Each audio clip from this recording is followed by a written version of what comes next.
It's hard to kind of comprehend the scale of the medical needs and the humanitarian needs in South Sudan. 4 million people, a third of the population, have been displaced by years of conflict. South Sudan remains one of the most dangerous countries in the world to deliver a baby or to be a child under 5 years old. And one of the real tragedies in South Sudan is that so many of the diseases we see are preventable and treatable. So things like malaria, cholera, respiratory tract infections, and the issue of access to healthcare. Women, children especially, who arrive a day or even an hour too late to a clinic. After years of conflict, there's a sense of fatigue with South Sudan, and that's a priority for us to keep the focus on this country and this response.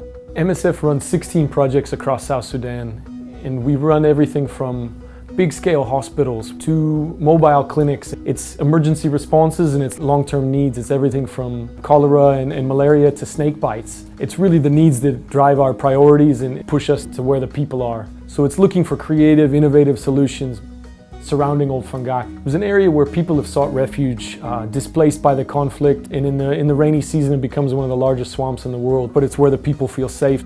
This is a community where there's just no infrastructure at all. There's no roads, and so the responsibility was for us to bring healthcare to this community, but the community to meet us halfway, and where we provided some building materials, they did all the construction of some really local structures to give our team a place in the rainy season to do medical consultations. And we've really made an effort to expand our outreach, traveling with teams by boat up to 5 hours away. But the members of the community could really see the value of MSF's presence, and they did what they could to facilitate our work.